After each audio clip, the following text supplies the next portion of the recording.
இப்போ வந்து தென்னிந்திய நல உரிமை சங்கம், அதாவது 10th ரொம்ப ரொம்ப இம்பார்ட்டன்ட் டாப்பிக்காக இருக்கிற 10th லெசனில் தென்னிந்திய நல உரிமை சங்கம் அப்படிங்கிற 3வது டாபிக் நீதி கட்சியை பற்றி பார்க்க போகிறோம். ஃபர்ஸ்ட்டு இந்த பிக்சர் யாரோடதுன்னா சர் பி.டி. தியாகராயருடையது. இந்த பிக்சர் யாரோடதுன்னா டி.எம். நாயருடையது. இது ரெண்டுமே 2008 தான் வந்து போட்டிருக்க print stamp. Sir P T. Thiyagarayar, T M. Nair. 1916 நவம்பர் 20 doctor Natesanar, sir P T. Thiyagarayar, T M. Nair மற்றும் அலமேலு மங்கை தாயாரம்மாள் உட்பட 30 முக்கிய பிராமணர் அல்லாத தலைவர்கள் தென்னிந்திய நல உரிமை சங்கத்தை உருவாக்க ஒருங்கிணைந்தனர். அதாவது 1916வது வருஷத்தில் நவம்பர் 20 doctor Natesanar, sir P T. Thiyagarayar மற்றும் டி.எம். நாயர், அலமேலு மங்கை தாயாரம்மாள் உட்பட 30 முக்கிய பிராமணர் அல்லாத தலைவர்கள் தென்னிந்திய நல உரிமை சங்கத்தை உருவாக்க ஒருங்கிணைந்தனர். இதே சமயம் 1916 டிசம்பரில் விக்டோரியா பொது அரங்கில் நடைபெற்ற கூட்டம் ஒன்றில் பிராமணர் அல்லாதோர், அதாவது இதே சமயம் 1916 விக்டோரியா பொது அரங்கில் தென்னிந்திய நல உரிமை சங்கம்னு சவுத் இந்தியன் லிபரல் ஃபெடரேஷன் உருவாக்கியாச்சு. இதே சமயம் 1916 டிசம்பரில் விக்டோரியா பொது அரங்கத்தில் நடைபெற்ற கூட்டம் ஒன்றில் பிராமணர் அல்லாதோர்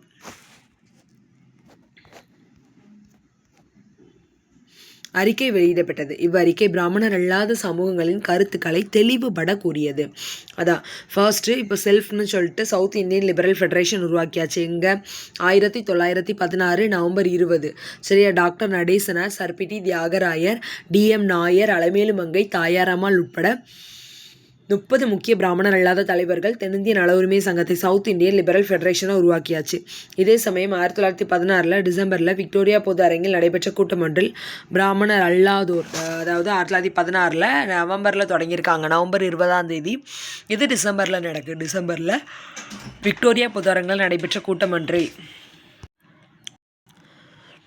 ஸோ இதில் வந்து நவம்பரில் வந்து தொடங்கியிருக்காங்க, நவம்பர் 20 1916. அதே இது டிசம்பரில் 1916 விக்டோரியா பொதரங்கில் நடைபெற்ற கூட்டமன்றில் பிராமணர் அல்லாத அறிக்கை வெளியிடப்பட்டது. இவ்வறிக்கை பிராமணர் அல்லாத சமூகங்களின் கருத்துக்களை தெளிவுபட கூறியது. இந்த அறிக்கை வந்து பிராமணர் அல்லாத சமூகங்களோட கருத்துக்களை வந்து தெளிவுபட கூறியது. இது எங்கே வந்துச்சுன்னா விக்டோரியா பொது அரங்கத்தில் வந்து வெளியிடப்பட்டிருக்கு. இவ்வமைப்பு தொடங்கி வெளியிட்ட 3 செய்தித்தாள்கள் கட்சியின் கொள்கைகளை பரப்புரை செய்வதற்காக தமிழில் வந்து திராவிடன், ஆங்கிலத்தில் ஜஸ்டிஸ், தெலுங்கில் ஆந்திர பிரகாசிகா ஆகிய பத்திரிகைகளை வெளியிட்டது. மாகாண அரசுகளில் இரட்டையாட்சி முறையை அறிமுகம் செய்த பின்னர் மாண்டேக செமஸ்போர்டு சீர்திருத்தங்களின் அடிப்படையில் 1920 முதல் தேர்தல் நடைபெற்றது. அதாவது இப்போ மாகாண அரசில் எல்லாத்துலேயுமே இரட்டையாட்சி அப்ளை பண்ண உடனே மாண்டேக செமஸ்போர்டு சீர்திருத்தம்னு ஒன்று இது பண்ணியிருக்காங்க, மாண்டேக செமஸ்போர்டு சீர்திருத்தம். ஸோ அதன் அடிப்படையில் 1920 முதல் எலெக்ஷன் நடைபெற்றிருக்கு. நீதி கட்சி தேர்தல் வெற்றி பெற்று இந்தியாவின் முதல் அமைச்சரவையை சென்னையில் அமைத்தது. ஸோ இந்தியாவில் வந்து நீதி கட்சி தேர்தலில் வெற்றி பெற்று இந்தியாவின் முதல் ஃபர்ஸ்ட் அமைச்சரவை வந்து சென்னையில் அமைச்சிச்சு. சுப்புராயலு சென்னை மாகாணத்தின் முதலமைச்சர் ஆனார். ஸோ சுப்புராயலு அப்படிங்கிறவங்க தான் சென்னை மாகாணத்தோட முதலமைச்சர் ஆயிருக்காங்க. மேலும் நீதி கட்சி 1920, 23, 1923 to 26 ஆகிய ஆண்டுகளில் அரசமைத்தது. காங்கிரஸ் கட்சி சட்டமன்றத்தை புறக்கணித்த சூழலில் நீதி கட்சி 1937 தேர்தல் நடைபெறும் வரை ஆட்சியில் தொடர்ந்து நீடித்தது.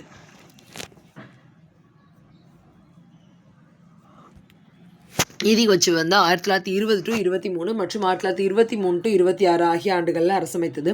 காங்கிரஸ் கட்சி வந்து சட்டமன்றத்தை புறக்கணித்து சூழலில் நீதி கட்சி 1937 தேர்தல் நடைபெறும் வரை ஆட்சியில் தொடர்ந்தது. அதாவது 1920 கண்டினியூஸாக வந்து நீதி கட்சியோட ஆட்சி தான். ஏன்னா காங்கிரஸ் கட்சி வந்து சட்டமன்றத்தை புறக்கணிச்சிட்டாங்க. ஸோ 1937 மறு எலெக்ஷன் வர வரையும் நீதி கட்சி தான் ஒரு எலெக்ஷன்லையும் ஜெயிச்சிட்டே இருந்துச்சு. 1920 to 23, 23 to 26 அதுக்கப்புறம் கண்டினியூஸ். அதில் காங்கிரஸ் கட்சி வந்து சட்டமன்றத்தை வந்து புறக்கணிச்சிருக்காங்க. நீதி கட்சி 1937 தேர்தல் நடைபெறும் வரை ஆட்சியில் தொடர்ந்து நீடித்தது. 1937 தேர்தல்களில் முதலாக பங்கேற்ற இந்திய தேசிய காங்கிரஸ் நீதி கட்சியை 1937 தேர்தல் வந்து நடைபெறும் வரை தொடர்ந்து நீதி கட்சி தான் ஆட்சியில் இருந்திருக்கு. ஸோ 1937 தேர்தலில் முதலாக பங்கேற்ற இந்திய தேசிய காங்கிரஸ் நீதி கட்சியை படுதோல்வி அடைய செய்தது. ஃபர்ஸ்ட் டைம் காங்கிரஸ் வந்து ஓகே நாங்கள் எலெக்ஷனில் பங்கேற்கிறோம் 1937 தான் வந்து எலெக்ஷனில் பங்கேற்றிருக்காங்க. அதாவது 1947 நமக்கு சுதந்திரம். ஸோ அதுக்கு வந்து 10 வருஷம் முன்னாடி. ஸோ நீதி கட்சியை படுதோல்வி அடைய செய்தது அப்படின்னு சொல்லி முடிச்சிட்டாங்க. இது திட்டங்களும் செயல்பாடுகளும். நீதி கட்சியை நாட்டில் பிராமணர் அல்லாதவர்களின் மூலாதாரமாய் விளங்கிற்று.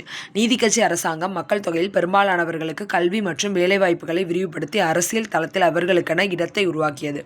ஸோ நீதி கட்சி தான் நாட்டில் வந்து பிராமணர் அல்லாதவர்களுடைய மூலாதாரமாக இருந்திருக்கு. நீதி கட்சி அரசாங்கம் வந்து மக்கள் தொகையில் பெரும்பாலானவர்களுக்கு கல்வி மற்றும் வேலைவாய்ப்புகளை விரிவுபடுத்தி அரசியல் களத்தில் அவங்களுக்குன்னு சொல்லி ஒரு இடத்தை உருவாக்கிட்டாங்க.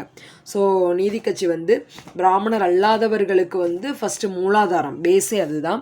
அதுபோக மக்கள் தொகையில் வந்து பெரும்பாலானவர்களுக்கு கல்வி வேலைவாய்ப்பு அப்படின்னு சொல்லி எல்லாத்தையும் கொடுத்து அரசியல் களத்தில் அவங்களுக்குன்னு சொல்லி ஒரு இடத்தை உருவாக்கிட்டாங்க. சாதி மறுப்பு திருமணங்களை கட்டுப்படுத்திய சட்ட சிக்கல்களை நீதி கட்சியினர் அகற்றியதோடு பொது கிணறுகளையும் நீர்நிலைகளையும் ஒடுக்கப்பட்ட பிரிவு மக்கள் பயன்படுத்துவதனை தடுத்த தடைகளை தகர்த்தனர்.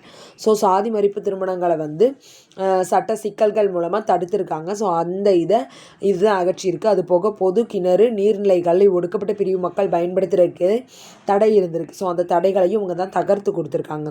ஒடுக்கப்பட்ட பிரிவு குழந்தைகள் பொது பள்ளிகளில் சேர்த்துக்கொள்ளப்பட வேண்டும் என நீதி கட்சியின் அரசு ஆணை பிறப்பித்தது. அதான் ஒடுக்கப்பட்ட குழந்தைகள் அம்பேத்கர் கூட பொது பள்ளிகளில் வந்து சேர்க்கப்படல. அவர் வந்து தனியாக கிளாஸில் சேர்க்கப்பட்டாலும் தனியாக ஒரு சாக்கு விரித்து தான் உட்கார வைக்கப்பட்டாங்கன்னு சொல்லி ஒரு லெசன் படித்தோம் இல்லையா. ஸோ அந்த மாதிரிலாம் இருக்கக்கூடாது. ஒடுக்கப்பட்ட பிரிவு குழந்தைகள் வந்து பொது பள்ளிகளில் சேர்த்துக்கொள்ளப்படணும் அப்படின்னு சொல்லி நீதி கட்சி வந்து அரசு ஆணை பிறப்பித்தது. இச்சமூக குழுக்களை சார்ந்த மாணவர்களுக்கு என 1923 தங்கும் விடுதிகள் உருவாக்கப்பட்டன. ஸோ 1923 வந்து தங்கும் விடுதிகள் உருவாக்கப்பட்டிருக்கு இந்த சமூக குழுக்களை சேர்ந்த மாணவர்களுக்குன்னு சொல்லி. நீதி கட்சியின் கீழ் இருந்த சட்டமன்றம் தான் முதலாக தேர்தல் அரசியலில் பெண்கள் பங்கேற்பதை 1921 அங்கீகரித்தது. ஸோ 1923 வந்து மாணவர்களுக்குன்னு சொல்லி ஒரு ஹாஸ்டல் உருவாக்கி கொடுத்துருக்காங்க. நீதி கட்சிக்கு கீழே இருந்த சட்டமன்றம் தான் ஃபஸ்ட்டு பெண்கள் வந்து அரசியலில் பங்கேற்கலாம் அப்படின்னு சொல்லிட்டு 1921 அங்கீகரிச்சிருக்கு. இத்தீர்மானம் பெண்களுக்கென இடத்தை ஏற்படுத்தியதால் 1926 முத்துலட்சுமி அம்மையார் இந்தியாவின் முதல் பெண் சட்டமன்ற உறுப்பினராக முடிந்தது. ஸோ முத்துலட்சுமி அம்மையார் தான் இந்தியாவிலேயே முதல் பெண் சட்டமன்ற உறுப்பினர். அதாவது ஃபர்ஸ்ட் எம்எல்ஏ முத்துலட்சுமி அம்மையார் தான்.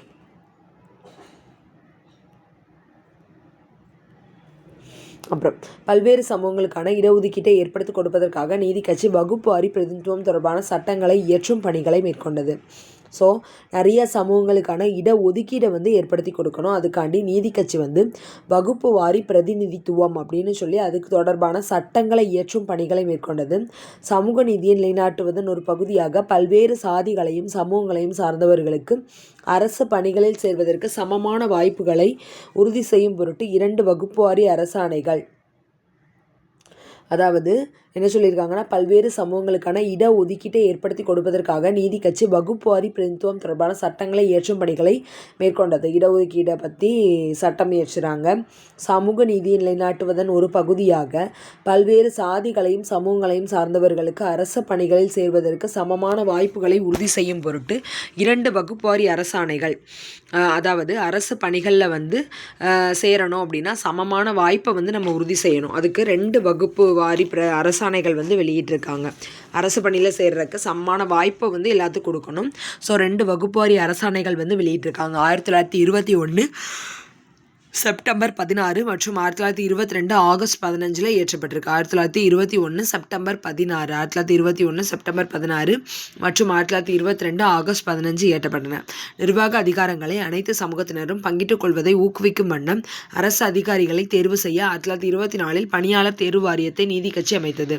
ஸோ 1921 செப்டம்பர் 16, 1922 ஆகஸ்ட் 15 வந்து 2 வகுப்பு வாரி பிரதிநிதித்துவ அரசாணைகள் வந்து வெளியிடப்பட்டிருக்கு.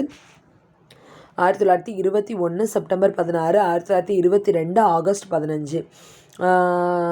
செப்டம்பர்லேருந்து ஒரு மாதம் முன்னாடி, ஒரு நாள் முன்னாடி. ஸோ ஆகஸ்ட் 15 நம்மளோட இண்டிபெண்டன்ஸ். ஸோ இது அதுலேருந்து ஒரு மாதம் பின்னாடி செப்டம்பர் 16. 2020 first election. ஸோ அதுலேருந்து ஒரு வருஷம் பின்னாடி 2021. இது அதுக்கும் அடுத்த வருஷம் 1922. நிர்வாக அதிகாரங்களை அனைத்து சமூகத்தினரும் பங்கிட்டுக் கொள்வதை ஊக்குவிக்கும் வண்ணம் அரசு அதிகாரிகளை தேர்வு செய்ய 1924 பணியாளர் தேர்வு வாரியத்தை நீதிக்கட்சி அமைத்தது. ஸோ நிர்வாக அதிகாரங்களை வந்து எல்லா சமூகத்தினரும் வந்து பங்கிட்டு கொள்ளணும், அதை வந்து ஊக்குவிக்கும் வண்ணம் அரசு அதிகாரிகளை வந்து தேர்வு செய்யணும் அப்படிங்கிறக்காண்டி 1924 பணியாளர் தேர்வு வாரியம் அப்படின்ற ஒன்றை வந்து நீதிக்கட்சி அமைச்சது. என்னது? டிஎன்பிஎஸ்சி. இம்முறையினை பின்பற்றி பிரிட்டிஷ் இந்திய அரசு 1929 பொது பணியாளர் தேர்வு ஆணையத்தை உருவாக்கியது. ஸோ 1929 வந்து பொது பணியாளர் தேர்வு ஆணையம் அப்படின்னு சொல்லி ஒன்றை வந்து உருவாக்கிட்டாங்க 1929. இவைகள் தவிர சமய நிறுவனங்களை சீர்திருத்துவதிலும் நீதி கட்சி கவனம் செலுத்தியது. இது தவிர சமய நிறுவனங்களை வந்து சீர்திருத்துறதுலையும், சமய நிறுவனம் மீன்ஸ் எல்லாம் அந்த கிறிஸ்டினியாரிட்டி அந்த மாதிரி ஒரு சின்ன சின்ன நிறுவனங்களை வந்து சீர்திருத்தலையும் நீதி கட்சி வந்து தனி கவனம் செலுத்தியிருக்கு. நீதி கட்சி 1926 இந்து சமய அறநிலையத்துறை சட்டத்தை இயற்றியது. ஸோ 1926 வந்து இந்து சமய அறநிலையத்துறை அப்படிங்கிற ஒரு சட்டத்தை வந்து இயற்றியிருக்கு 1926. ஸோ 1924 பணியாளர் தேர்வு வாரியம்னு ஒன்று, 1929 பொது பணியாளர் தேர்வு ஆணையம், அதாவது டிஎன்பிஎஸ்சியாக மாற்றிட்டாங்க. அதுக்கப்புறம் இப்போ 1926 வந்து நீதி கட்சி இந்து சமய அறநிலையத்துறையை இயற்றியது, சட்டத்தை இயற்றியது. அதன்படி எந்த ஒரு தனிநபரும் சாதி வேறுபாடு இன்றி கோவில்களில் நிர்வாக குழுக்கள் உறுப்பினராகவும் கோவிலின் சொத்துக்களை நிர்வகிக்கவும் வழிவகை செய்யப்பட்டது. ஸோ சாதி பாகுபாடே இல்லாமல் எந்த ஒரு தனிநபருமே என்ன பண்ணிக்கலாம், கோயிலில் வந்து சொத்துக்களை நிர்வகிக்கிறதுக்கு வழிவகை செஞ்சுட்டாங்க அப்படின்னு சொல்லி முடிச்சுட்டாங்க. ஸோ இது வந்து ரொம்பவே ஷார்ட்டாக இருக்குது. நியூ புக்கில் வந்து 10.3 ரொம்ப ஷார்ட்டாக தான் கொடுத்துருக்காங்க. ஸோ இதில் எதெல்லாம் நம்ம வந்து ரிவைஸ் பண்ணணும் அப்படின்னா, ஃபர்ஸ்ட் வந்து சவுத் இந்தியன் ஃபெடரல் லிபரேஷன் 1916 நவம்பர் 20 doctor Natesanar, sir P T Thiyagarayar, T M Nair அப்படிங்கிற 3 பேரும், அலமேலு மங்கை தாயாரம்மாள் உட்பட 30 முக்கிய பிராமணர் அல்லாத தலைவர்கள். தென்னிந்திய நல உரிமை சங்கம் சவுத் அப்படிங்கிறது south Indian liberal federation self.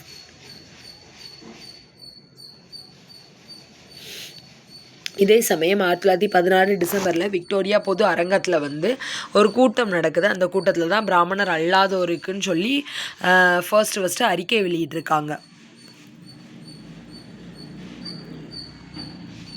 So இவங்க வந்து அவங்களுடைய கட்சியோடைய கொள்கைகளை பரப்புரை செய்கிறக்காண்டி தமிழில் வந்து திராவிடன், இங்கிலீஷில் வந்து ஜஸ்டிஸ், தெலுங்கில் வந்து ஆந்திர பிரகாசிகா அப்படிங்கிற பத்திரிகைகளை வந்து வெளியிட்டிருக்காங்க. மாகாண அரசுகளில் வந்து இரட்டையாட்சி முறையை வந்து அறிமுகம் செஞ்சு மாண்டேகு செமஸ்போர்டு சீர்திருத்தங்கள் அடிப்படையில் ஃபர்ஸ்ட் எலெக்ஷன் 1920 வந்திருக்கு. ஸோ நீதி கட்சி தான் அந்த எலெக்ஷனில் பார்ட்டிசிபேட் பண்ணி சென்னையில் ஃபர்ஸ்ட் அமைச்சரவை சுப்ராயுலு தான் ஃபர்ஸ்ட் முதலமைச்சர். மேலும் நீதி கட்சி 1920 to 23, 1923 to 1926 ஆகிய ஆண்டுகளில் அரசமைத்தது. காங்கிரஸ் கட்சி சட்டமன்றத்தை புறக்கணித்த சூழலில் நீதி கட்சி 1937 தேர்தல் நடைபெறும் வரை ஆட்சியில் தொடர்ந்து நீடித்தது. 1937 தேர்தல்களில் முதல் முறையாக பங்கேற்ற இந்திய தேசிய காங்கிரஸ் நீதி கட்சியை படுதோல்வி அடைய செய்தது. ஸோ 1937 வரையுமே வந்து நீதி கட்சி தான் ஜெயிச்சுட்டே இருந்திருக்காங்க. அதுக்கப்புறம் தான் நமக்கு வந்து காங்கிரஸ் வராங்க. அவங்களுடைய திட்டங்கள் பார்த்தோம் அப்படின்னா, கல்வி வேலைவாய்ப்புலலாம் இம்பார்ட்டன்ஸ் எல்லாருக்குமே, சாதி மறுப்பு திருமணங்களை கட்டுப்படுத்திய சட்ட சிக்கல்களை வந்து நீக்கிட்டாங்க, பொது கிணறு நீர்நிலைகள் வந்து எல்லாத்துக்கும் ஆக்கிட்டாங்க, ஒதுக்கப்பட்ட பிரிவு குழந்தைகளும் பொதுப்பள்ளிகளில் சேர்த்து கொள்ளப்படணும். அதுபோக 1923 தங்கும் விடுதிகள் உருவாக்கியிருக்காங்க. அப்புறம் சட்டமன்றத்தில் வந்து ஃபர்ஸ்ட்டு பெண்களுக்குன்னு சொல்லி அங்கீகாரம் கொடுத்துருக்காங்க 1921. 1926 முத்துலட்சுமி அம்மையார் தான் இந்தியாவோட ஃபர்ஸ்ட் எம்எல்ஏவாக தமிழ்நாட்டில் வந்து பணியாற்றிருக்காங்க.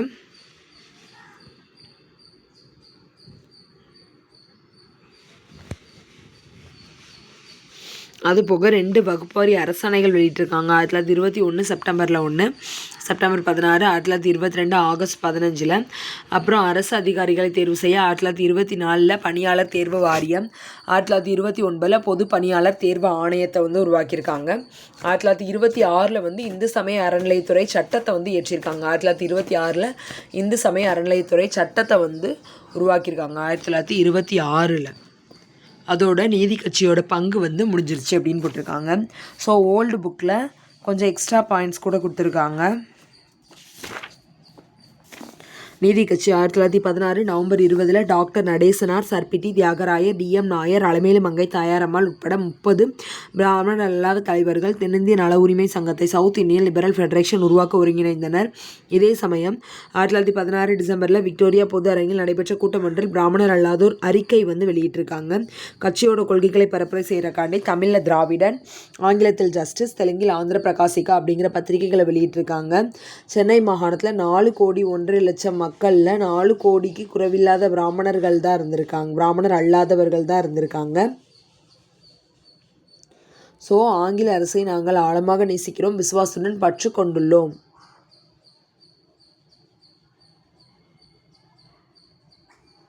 ஸோ ஆங்கில அரசின் உண்மையான நீதி அப்படிங்கிறது எல்லாருக்குமான சமத்துவம் தான் அப்படின்னு சொல்லியிருக்காங்க.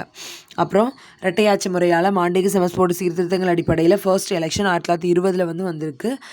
ஏ சுப்பராயலு அப்படிங்கிறவங்க தான் சென்னை மாகாணத்தின் முதலமைச்சர். சென்னையில் 1920, 23, 1923, 26 ஆகிய ஆண்டுகளில் சட்டசபை அமைச்சிருக்காங்க.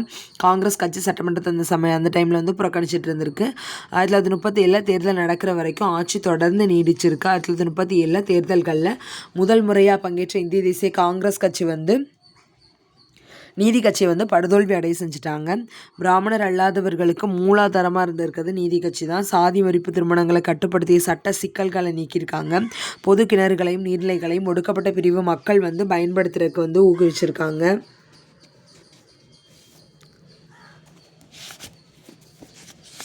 பொது பள்ளிகளில் ஒடுக்கப்பட்ட பிரிவு மக்களையும் சேர்த்துக்கலாம். அப்புறம் அரசு ஆணை பிறப்பிச்சிருக்காங்க.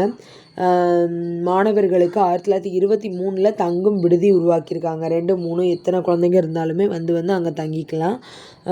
தேர்தல் அரசியலில் பெண்கள் பங்கேற்கிறதுக்கு 1921 அங்கீகாரம். 1926 முத்துலட்சுமி அம்மையார் தான் இந்தியாவிலே ஃபர்ஸ்ட் MLA. இன்னும் வகுப்பாரி பிரதிநிதித்துவம் தொடர்பான சட்டங்களை இயற்றுறதுக்கு 2 வகுப்பாரி அரசாணைகள் வெளியிடப்பட்டிருக்கு. 1921 செப்டம்பர் 16, 1922 ஆகஸ்ட் 1922 ஆகஸ்ட் 15.